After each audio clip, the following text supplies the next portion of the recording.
Saya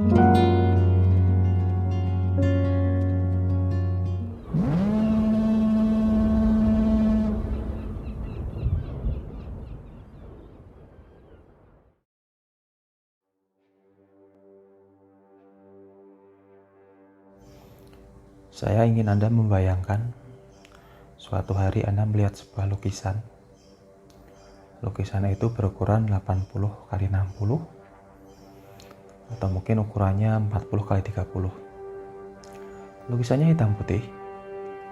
Di dalam lukisan tersebut terdapat dua orang pria yang cukup tinggi, memakai seragam, memandangi sebuah mercusuar. Mercusuar itu berada di tengah-tengah sebuah pulau dan pulaunya cukup kecil sehingga dari lukisan tersebut dapat terlihat pulaunya dikelilingi oleh laut yang mana lautnya memiliki ombak-ombak yang cukup deras. Di atasnya di udara terdapat burung-burung camar yang berterbangan. Jadi Anda melihat sebuah lukisan, sekali lagi lukisan itu hitam putih, 80 kali 60, ada dua orang menatap mercusuar di tengah-tengah sebuah pulau kecil dikelilingi oleh laut dengan ombak yang besar dan di atasnya ada burung camar. Oke, sampai di sini akan ada dua reaksi. Reaksi yang pertama adalah reaksi tidak tertarik ya. Jadi, apa sih ini, gambar apa, gambar bodoh, nggak ada gunanya, nggak ada manfaatnya buat saya. Atau reaksi kedua, Anda akan penasaran. Ini gimana ya nasib dua orang yang ada di pulau ini? Bagaimana mereka makan? Bagaimana mereka berkomunikasi? Bagaimana mereka bekerja? Bagaimana mereka bertahan hidup? Apakah mereka bosan berada di sini? Apakah ada sesuatu yang menyenangkan di sini? Nah, ada dua reaksi tadi, yaitu orang yang tidak peduli setelah melihat lukisan tersebut, atau orang yang tertarik ingin mengetahui apa yang terjadi dengan lukisan tersebut.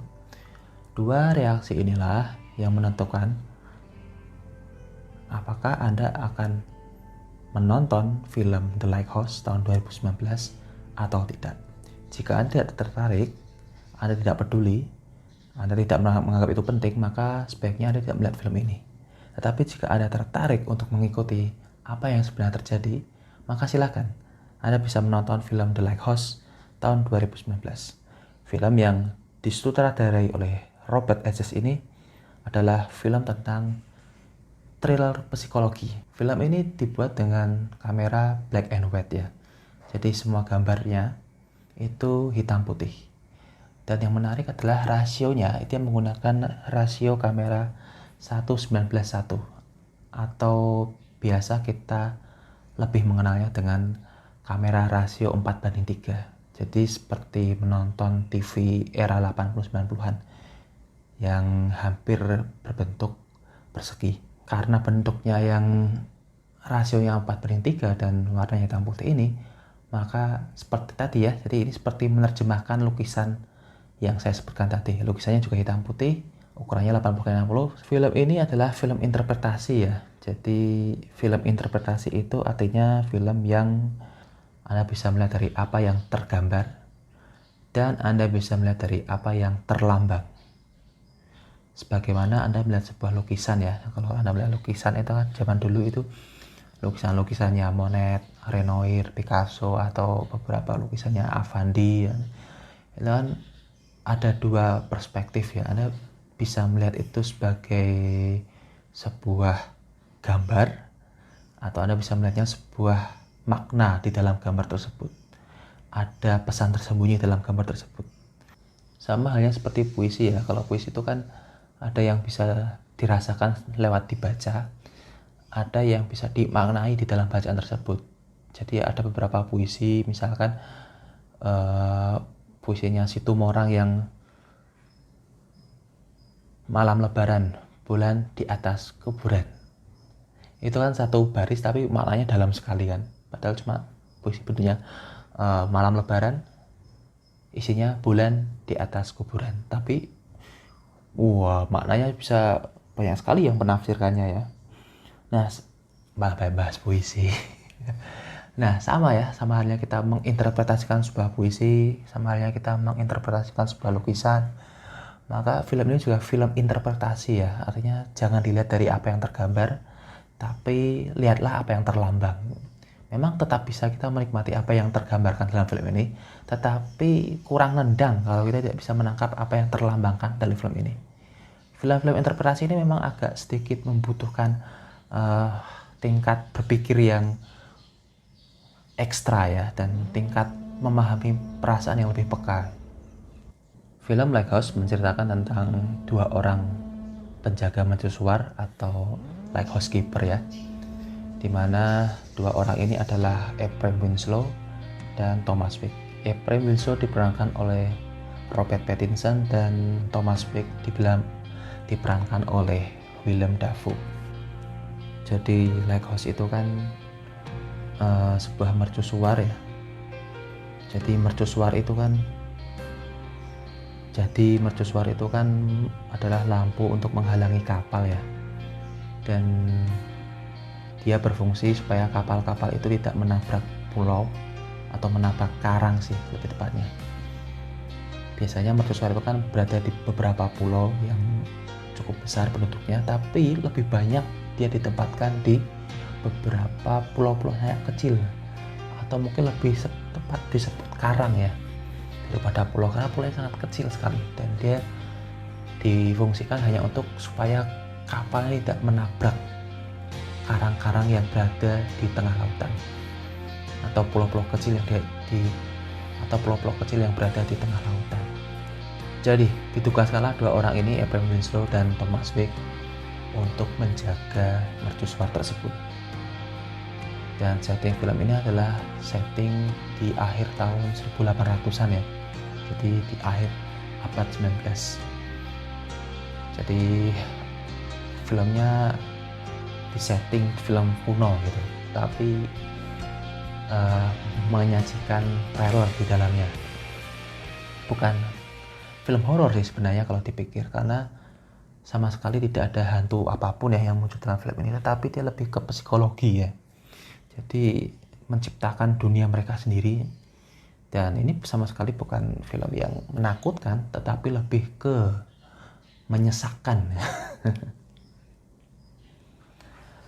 Seperti yang saya bilang tadi bahwa ini adalah film interpretasi ya. Jadi ketika orang setelah selesai menonton film ini, maka akan muncul beberapa interpretasi dari masing-masing orang. Beberapa orang mengatakan film ini menceritakan tentang Prometheus dan Proteus, mitologi Yunani tentang cerita dua orang dewa tersebut. Tapi ada juga orang yang melihatnya bahwa film ini adalah tentang orang yang menebus harga dari suatu dosa yang telah dilakukannya dengan menjalani hidup yang keras sebelum mencapai surga. Ada juga yang menerjemahkan, menginterpretasikan bahwa film ini adalah film tentang bahaya menggunakan alkohol. Tetapi bagi saya pribadi ya, saya lebih melihat bahwa film ini, ketika saya menonton film ini di kondisi sekarang, saya menginterpretasikan bahwa film ini adalah film tentang lockdown atau film tentang karantina. Saya yakin ketika Anda melihat film ini dalam kondisi normal, kondisi ceria, atau kondisi tidak dalam situasi sekarang, pandemi ini, Anda pasti akan langsung memberikan film ini nilai 4 atau 3,5 malah. Karena memang film ini adalah film interpretasi. Jadi ketika Anda menginterpretasikan dalam keadaan yang stabil, keadaan yang ceria, cenderung bahagia, maka ya Anda akan mendapatkan nilai 3,5 atau 4 di film ini. Saya pun akan berpikir demikian ya. Jika saya melihat film ini sekitar 8 bulan lalu ya, pasti akan memberikan nilai 4,5, 4 atau 3,5. Tetapi karena saya melihatnya di kondisi sekarang, di saat-saat seperti ini, saya memberikan nilai 8,2 untuk film ini. Anda bisa bayangkan ketika Anda berada dalam situasi lockdown ya, maka awalnya Anda akan mencoba untuk berusaha patuh, mencoba untuk menaati apa yang tidak diperbolehkan, apa yang diperbolehkan, mendengarkan nasihat-nasihat dari senior-senior Anda, menjalankan apa yang bisa dilakukan meskipun dengan kekesalan tersendiri.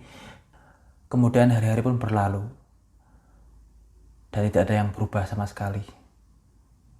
Keadaan masih sama, ada tetap di satu tempat tersebut, tidak bisa kemana-mana.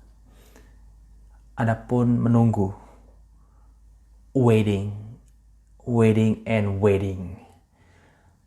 Anda berharap bahwasanya segala hal yang Anda coba untuk menjadi orang yang patuh selama di karantina bisa membuahkan hasil.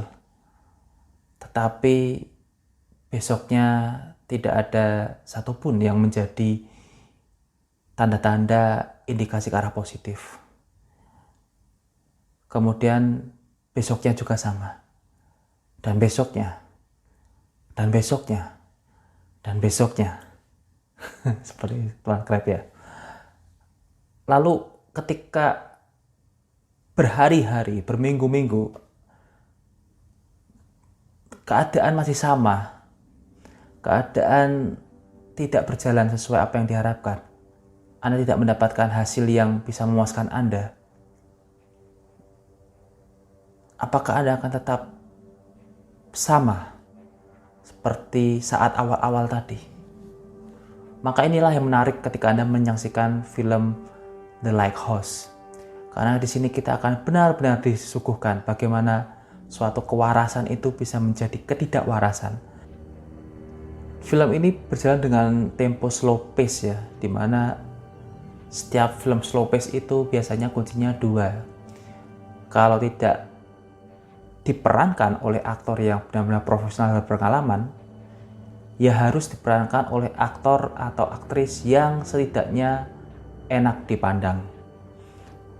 Ketika 2 unsur ini tidak dipenuhi, maka film slow pace tersebut bisa dipastikan dia akan jatuh, dia akan malah hambar dan terkesan membuang-buang waktu. Untungnya di film ini kita bisa melihat aktor berpengalaman sekelas Willem Dafoe ya. Dan Willem Dafoe is a badass. Di film ini dia menunjukkan siapa dirinya yang sebenarnya.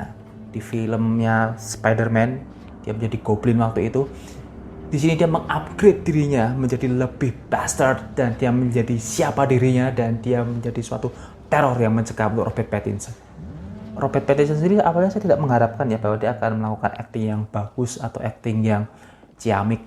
Tetapi di film ini saya benar-benar mengakui bahwa Robert Pattinson bukanlah Robert Pattinson yang di Twilight setelah New Moon atau di film Remember Me, tapi dia benar-benar menguasai sekali perannya dalam film ini sebagai Abram Winslow. Satu lagi bahwa film ini adalah film dengan tema laki-laki ya, artinya agak tidak enak dilihat ketika film ini ditonton oleh perempuan. Selain daripada memang di sini aktor perempuannya juga nyaris tidak ada, bahkan untuk disebut sebagai supporter aktris saja tidak layak. Juga karena memang film ini menceritakan tentang 2 orang laki-laki dan ini lebih ke maskulinitas ya. Ini maskulinitas bukan berarti pamer otot gitu ya, atau mungkin yang pamer-pamer bagian-bagian anatomi, atau mungkin film yang berbau gay seperti Bohemian Rhapsody atau Brokeback Mountain. Tetapi maskulinitas ini lebih ke bagaimana perubahan seorang dalam pertemanan itu dengan situasi yang sangat tidak enak, sehingga saya merasa agak tidak enak saja kalau film ini ditonton oleh kaum hawa. Bukan berarti tidak bisa ditonton, cuma agak nggak enak. Dan banyak sekali ibroh ya, ibroh. Banyak sekali hikmah yang bisa kita ambil dari film ini ya. Yang pertama, meskipun kita dalam kondisi yang pergerakannya dibatasi, tetapi setidaknya tidak benar-benar total kita tidak bisa bergerak. Kita masih bisa pergi ke swalayan, kita masih bisa jalan-jalan kecil di sekitar pemukiman kita. Kita masih bisa mendapatkan hiburan, bisa berkoneksi dengan yang lainnya. Karena ketika itu tidak bisa kita rasakan, maka cobalah kita lihat di film ini. Film ini bercerita tentang orang yang berada di suatu karang, di pulau kecil di tengah-tengah lautan. Artinya ketika dia sudah bosan, dia ingin mencari hiburan, dia ingin mencari sesuatu yang tidak membuatnya jenuh, maka tidak ada. karena tidak ada Indomaret atau ada Alfamart di pulau tersebut. Tidak ada hiburan lain selain daripada burung camar dan tumbuhan terumbu karang beserta pohon-pohon, bukan pohon sih, beserta batu-batu yang ada di sekitarnya. Gersang Pak di film ini. Ketika Anda berusaha untuk mencari hiburan pun tidak ada. Maka bersyukurlah Anda masih bisa mendapatkan hiburan gitu, meskipun dalam kondisi yang juga Anda juga mulai jenuh gitu.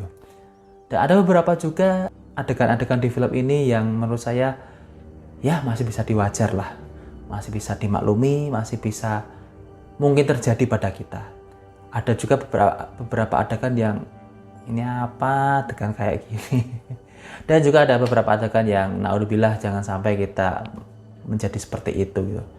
Beberapa adegan yang memang sangat worst skenario yang never happen. Kalau bisa jangan sampai terjadi pada kita semua. Itu benar-benar ada semua di sini. Jadi ada beberapa hal yang bisa membuat kita bersyukur, ada beberapa hal di film yang membuat kita memaklumi, bahkan mungkin kita juga bagian darinya. Ada beberapa hal juga dalam film ini yang jangan sampai kita menjadi seperti itu. Pilihannya tinggal dua, apakah kita akan menjadi lebih baik setelah menonton film ini, dan itu yang saya harapkan, atau yang kedua, kita dihisab ke dalam film ini. Terima kasih.